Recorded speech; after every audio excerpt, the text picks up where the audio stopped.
Apa?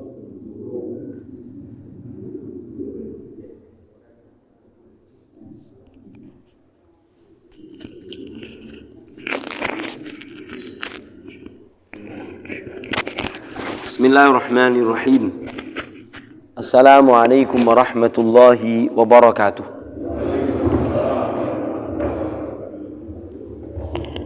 Alhamdulillahi haqqa hamdi.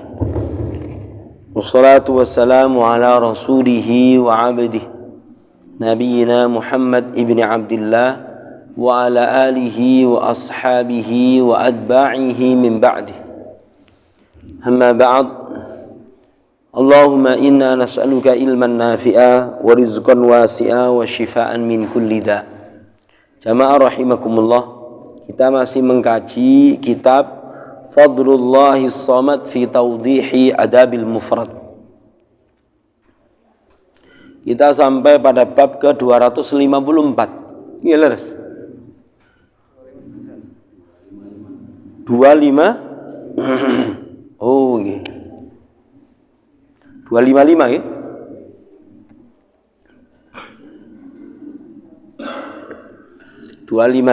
Yaitu judul babnya Bismillahirrahmanirrahim.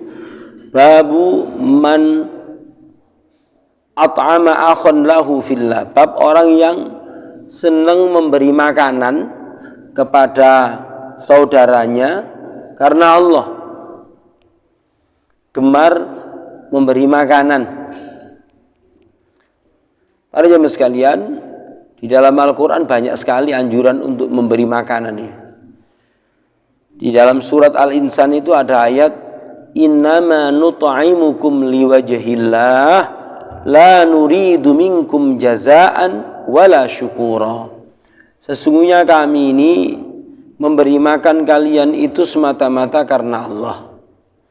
Kami tidak berharap dengan memberi makan itu jazaan, balasan, au syukura, atau ucapan terima kasih pun tidak. Semata-mata kami kepingin selamat dari murka Allah di hari yang membuat wajah seluruh umat manusia ini muram. Itu surat Al-Insan.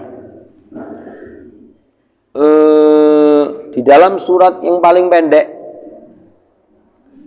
salah satu surat yang pendek, surat Al-Ma'un, wala yahuddu ala ta'amil miskin. Mereka tidak mau menganjurkan memberi makan orang miskin. Salah satu ciri pendusta agama. Dan banyak lagi. Di sini dikatakan begini. An Muhammad ibni Hanifiyah. An Aliyin. Dari bapaknya. Muhammad bin Hanifiyah ini putranya sahabat Ali bin Abi Thalib radhiyallahu ta'ala anhu. An Aliyin qala. Sahabat Ali bilang begini. La an ajma'ana faran min ikhwani ala sa'in aw sa'aini. Sungguh menghimpun sekelompok saudaraku, saya sajikan makanan 1 sa' atau 2 sa' segini, dimakan bersama atau 2 kali begini. Ahabbu ilayya, lebih aku cintai an akhruja ila suqikum, daripada aku keluar ke pasar kalian, fa'ataqa raqabah, kemudian aku membebaskan budak. Jadi sahabat Ali itu memang lebih senang untuk mengumpulkan saudara, memberi makan dengan cara makan bersama saudara, daripada keluar ke pasar kemudian membebaskan budak. Itu pilihannya sahabat Ali bin Abi Thalib radhiyallahu ta'ala anhu. Jadi bab ini tidak ada keterangannya sama sekali. Cuman gitu tok sudah. Setelah bab ada riwayat begitu. Di mana sahabat Ali lebih senang amalan memberikan makanan daripada membebaskan budak. Para jemaah sekalian. Amalan yang sifatnya mengeluarkan harta itu disebut di dalam surat Al-Balad itu Al-Aqabah. Kenapa Pak? Al-Aqabah itu panjenengan usia segini ini diajak munggah nang Gunung Panderman. Maksudnya menggos-menggos niku lho. Lho nggih betul itu. Itu penjelasan para mufasir begitu, menggos-menggos. Allah berfirman begini, falaqtahamal aqabah. Kenapa mereka tidak menempuh jalan mendaki lagi sulit? Wa ma adraka mal aqabah. Tahukah kamu apa jalan mendaki lagi sulit itu? Fakku raqabah, membebaskan budak. Au it'amun fi yaumin dzi masghabah, atau Anda memberi makan pada hari yang sulit, yatiman dza maqrabah, kepada anak yatim yang masih memiliki ikatan kekerabatan. Au miskinan dza matrabah, atau orang miskin yang saking miskinnya lantai rumahnya ini masih matrabah. Matrabah itu diambil dari kata-kata turab, masih tanah, saking melarati. Nah, para jemaah sekalian, beramal soleh menggunakan harta, mengeluarkan harta, itu digambarkan di dalam Al-Quran seperti jalan mendaki yang sulit. Artinya bagi jiwa, mengeluarkan harta untuk diinfakkan itu rasanya kayak begitu tuh, secara umum. Waduh, piro? Waduh, ono waduh aja. Itu maksudnya begitu. Babu hilful jahiliyah. Ini bab ini unik. Bab hilful jahiliyah, menyepakati nilai-nilai yang baik pada zaman jahiliyah. Para jemaah sekalian, jangan dikira pada fase ketika Nabi Muhammad SAW belum diangkat jadi Rasul kan wong apik. Ya ono wong apik, Pak. Banyak orang baik itu. Siapa orang buta yang mentakwil peristiwa Rasulullah menerima wahyu pertama? Waraqah bin Naufal. Wong apik itu. Sahabat Abu Bakar sebelum masuk Islam, Rasulullah sebelum berikrar sebagai Rasul dan dakwah, Abu Bakar mau nyembah berhala, minum minuman keras, mau bersikap zalim gak gelem. Ada sebuah keluargane Sa'id bin Zaid. Siapa, Pak? Siapa itu? Pripeane Umar bin Khattab. Jadi adik kandungnya Umar bin Khattab itu Fatimah binti Khattab itu dirabi ambek Sa'id bin Zaid. Salah satu dari 10 orang yang dijamin masuk surga. Lah, keluarganya Sa'id bin Zaid ini itu wong apik njen. Cuman karena keluarganya cuman sedikit, kurang bisa mendominasi sukunya. Ya, sak suku ambek Umar, Bani Makhzum. Pada jemaah sekalian, apa penggaweane? Bukankah ada kebiasaan orang Arab jahiliyah itu kalau anak lahir wedok langsung gaekno galian, cemplungno kubur wis. Nah, ngono sih. Lah keluargane Said bin Zaid ini kalau ada orang punya bayi perempuan yang mau dibunuh ditekani, timbangane sampean pateni arek iki tak monge wis. Oh penggaweane ngono iku, Pak. Nah, ini mau cerita begitu. Gini. Wa an Muhammad ibni Jubair ibni Mut'im an abihi an Abdurrahman ibni Auf qala syahidtu ma'a umumati hilfal mutayyibin. Sesungguhnya saya menyaksikan bersama umumati, itu bersama bule-buleku, hilful mutayyibin, satu perjanjian itu disebut sebagai hilful mutayyibin karena di dalam prosesi perjanjian itu ada seorang wanita yang kemudian menuangkan wewangian itu nang dinding Ka'bah. Bahasa Arab wewangian itu tip. Gimana diwaca ambek wong Indonesia tip? Apa tip? Oh, tip ya. Anu iku. Ini pakai tok, tip. Tip itu wewangian. hilful mutayyibin. Jadi perjanjian yang dikenal sebagai dengan hilful mutayyibin. Katanya Abdurrahman bin Auf begini, fama ahabbu an ankuthahu, sungguh aku gak kepingin untuk membatalkan isi perjanjian itu. Kenapa? Karena gek kono menyepakati hal-hal yang baik. Jadi wong-wonge guru masuk Islam, tapi menyepakati hal-hal yang baik.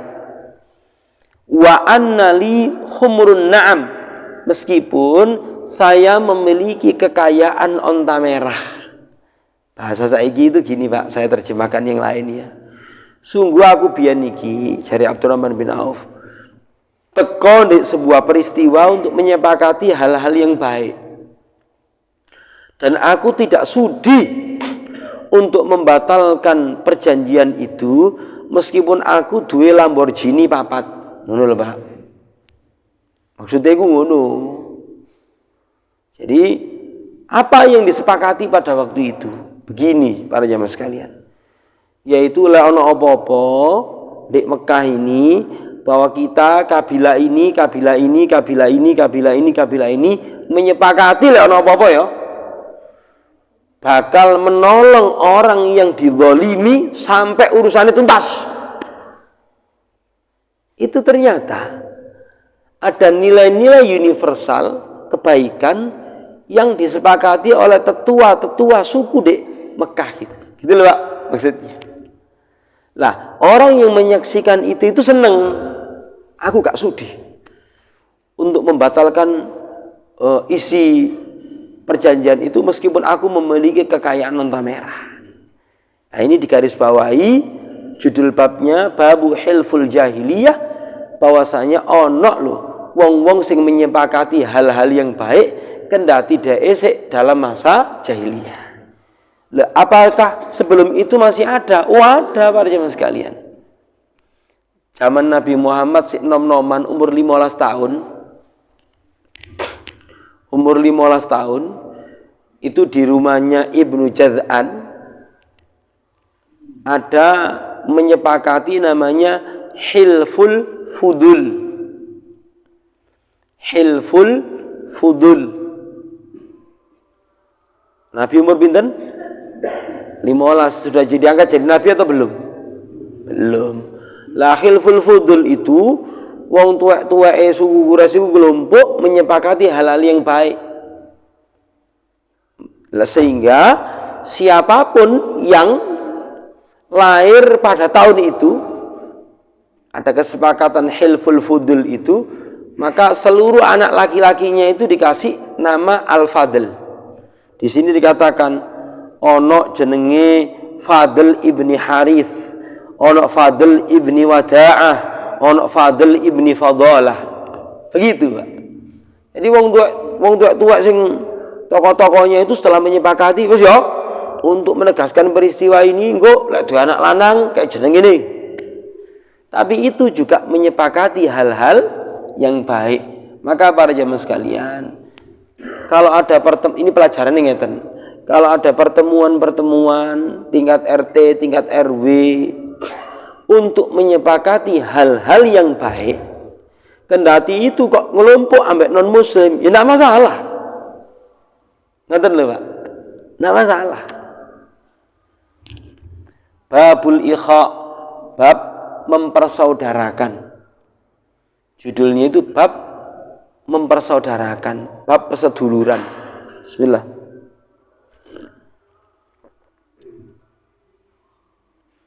Wa an Thabit an Anas radhiyallahu taala anhu qala akhon, ini hanya dibaca panjang, akhon Nabi sallallahu alaihi wasallam baina Ibnu Mas'ud wa Zubair.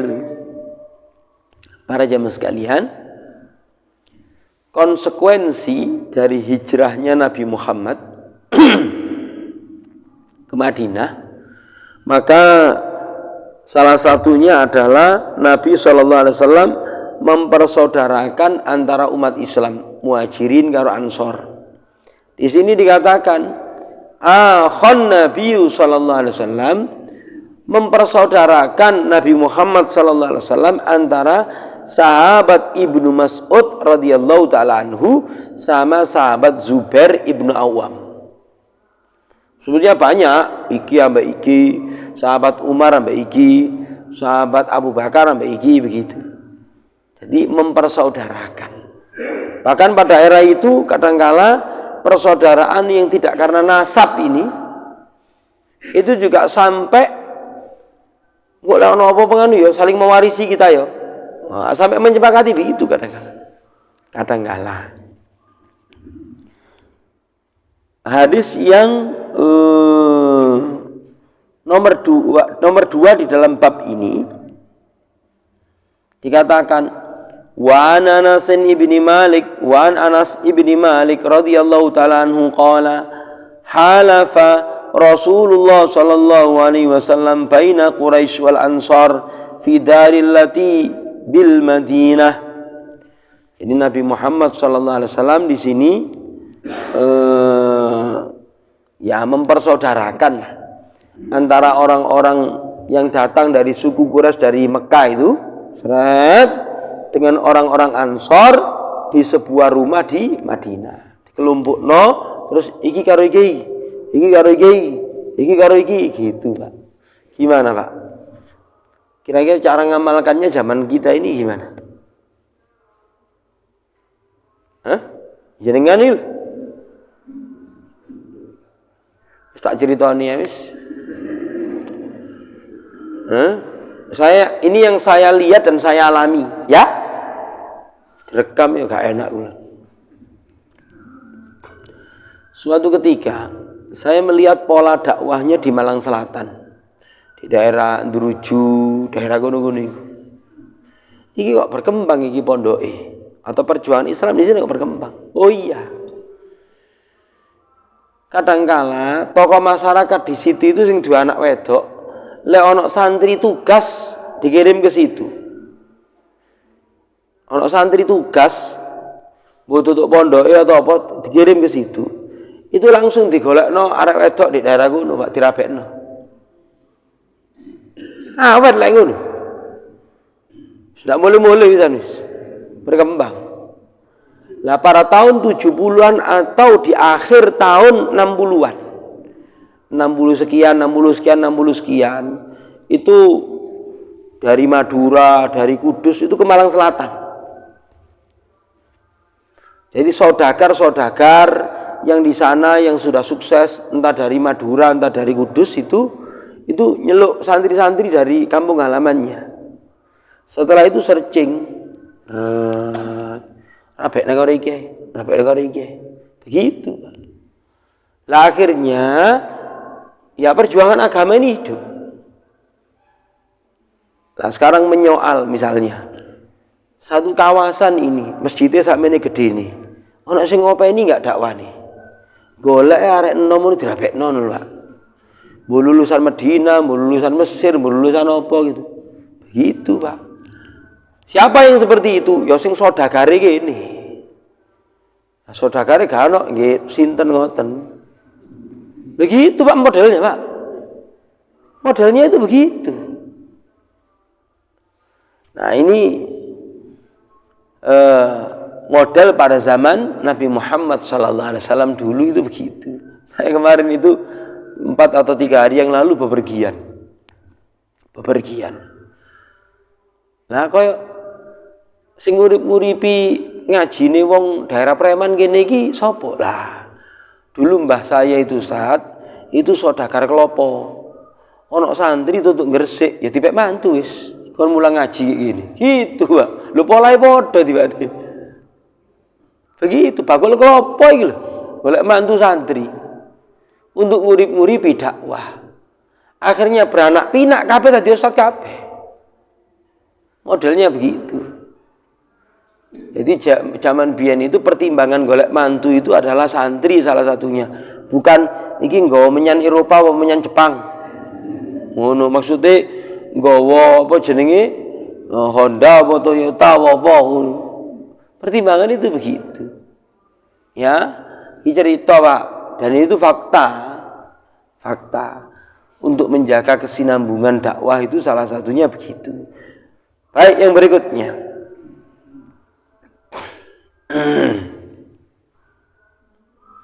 Bab ke-258.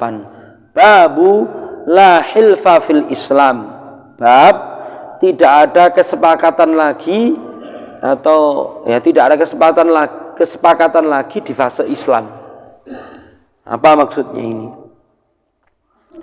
Wa an Amr ibni Shu'aib an abihi an jaddihi radhiyallahu ta'ala anhu jalasan Nabi sallallahu alaihi wasallam, Nabi duduk amal fathi ala darajatil Ka'bah. Nabi duduk di tangganya Ka'bah. Jadi biar Ka'bah itu ada tanggane, Pak. Ada tangganya. Fahamidallah wa athna alaihi. Beliau memuji Allah, beliau menyanjung Allah di hadapan orang Mekah sing sekeweden iki. Suma qala man kana lahu hilfun fil jahiliyah. Siapa sing seono kesepakatan elek pada zaman jahiliyah, lam yazidhul Islam illa syiddah.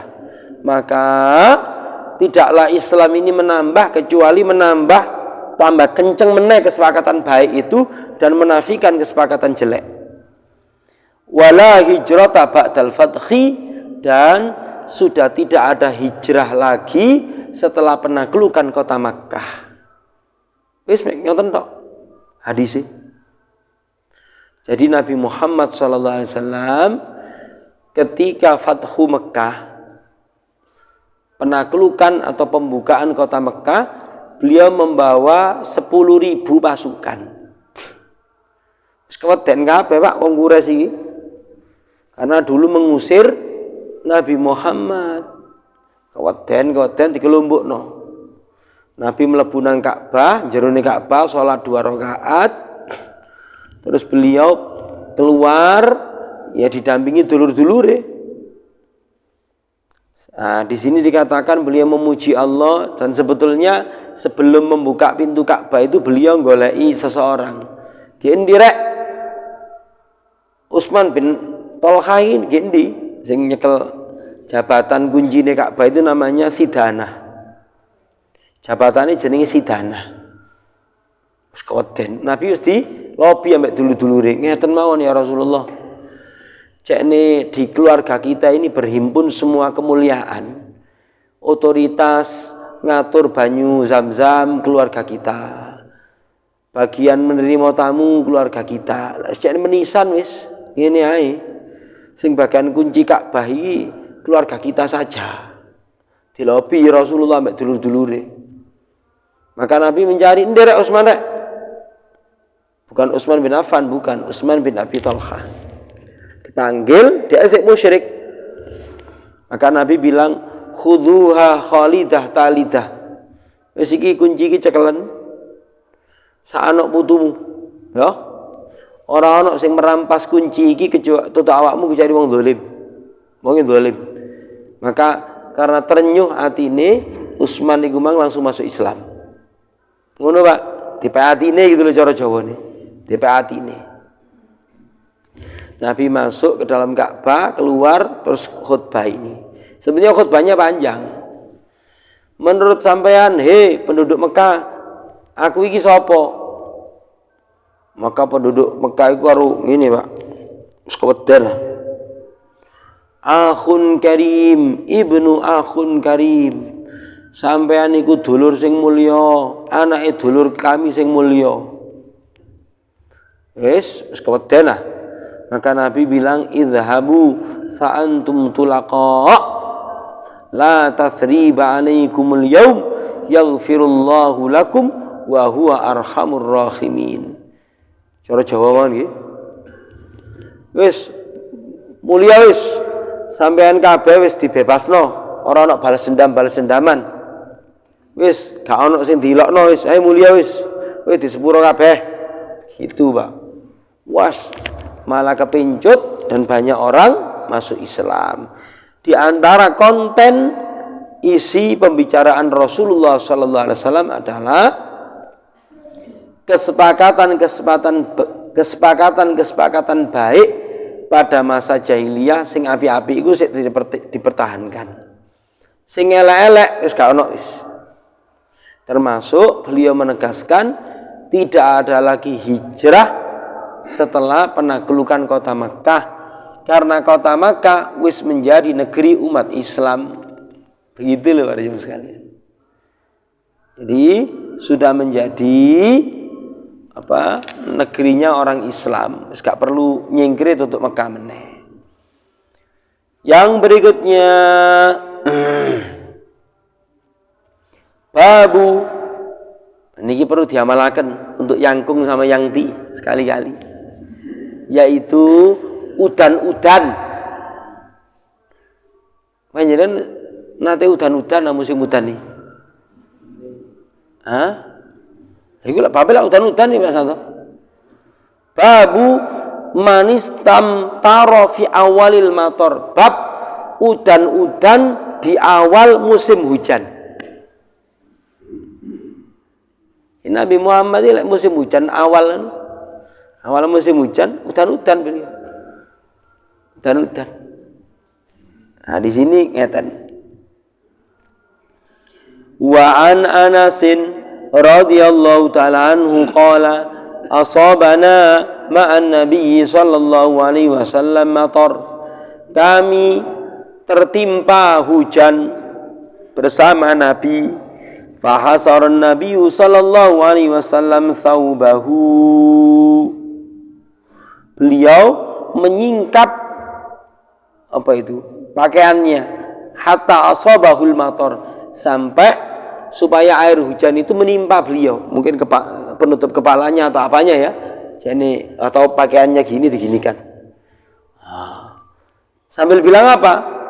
Lima fa'alta. Ya Rasulullah, ngana apa jenengan itu kok ngono-ngono barang? Li'annahu hadithu ahdin bi rabbih. Ada satu riwayat menyebutkan hadza hadithu ahdin bi rabbih. Napa cara Jawa nih? Niki ungkapan cara Jawa nih. Lah iki fresh tas teko tutuk pangeran niki. Ngono lho maksudnya, Pak. Li'annahu hadithu ahdin bi rabbih. Lah iki tas teko tutuk pangeran iki. Tas teko tutuk Allah iki. Ayo. Begitu. Saiki iki ngapunten nggih.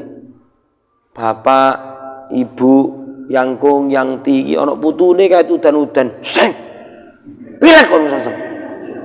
Ayo nang atas. Waidus. Lah bagaimana akan punya daya tahan tubuhnya itu? Ya gopok, gede didik itu gopok saudara. Padahal Allah Ta'ala berfirman, ya mungkin hujan itu setelah setengah jam baru konon udan-udan. Sebab hujan yang pertama itu konon banyak mengandung bahan-bahan berbahaya sih. Mungkin setelah beberapa waktu ya, setelah 1 jam tapi sih deres udan-udan. Karena Allah berfirman di dalam surat Qaf, wa nazzalna minas samaa'i ma'an mubarakah fa'anbatna bihi jannatin wa habbal hasid wan nakhla basiqatin laha tal'un nadid, dan seterusnya. Dan kami turunkan dari langit itu air sing berkah. Ada di sini pecinta tanaman-tanaman. Jadi siram-siram kembang ambek banyu PDAM sama terkena air hujan, itu dampaknya nang tanduran itu beda, Pak. Nah, seneng tanduran apa mboten jenengan? Nah, saya termasuk pecinta tanduran. Beda. Semprotan PDAM ambek udan itu beda hasilnya. Babu annal ghanama barokah. Bab ngingu wedhus iku berkah. Dawa nih. Iya toh. Tuh di sini. Kapan-kapan mawon. Ya masih tak wacana belum tentu jenengan nggih wedhus. Ati nggih wedhus ten pundi jenengan? Kapan-kapan mawon. Dawa niku. Saya belum baca. Babul ghanam barokah. Ngingu wedhus iku berkah. Babul ibl izun li ahli. Ngingu unta itu kemuliaan bagi pemiliknya. Ngono meneh. Nah, sebetulnya begini-begini ini Pak. Itu sebetulnya kalau seandainya ada cara pandang yang lain, karena piranti untuk memahami hadis itu butuh keilmuan yang banyak. Ya, ono sisi kesehatan, ono sisi perekonomian. Apa sih kok Rasulullah menganjurkan begitu itu? Itu loh Pak. Ada apa ini? Asing unik kan lumbungnya kambing di Indonesia ini kan salah satunya Jawa Timur. Nah, kenapa sekarang kok nggak semua orang itu seneng makan wedhus? Lumbung kambing itu sama domba ini salah satunya Jawa Timur loh. Berdasarkan survei. Wallahu a'lam bishawab. Insyaallah pertemuan berikutnya. Adakah sesuatu? Senang udan-udanan jenengan. Sekali-kali muteri komplek ping 5 ambek putune. Ayo udan-udan le. Ditutup ambek mangan apa bubur apa lumpur atau apa. Ngoten, Pak. Nggih. Sekali-kali udan-udan jenengan niku.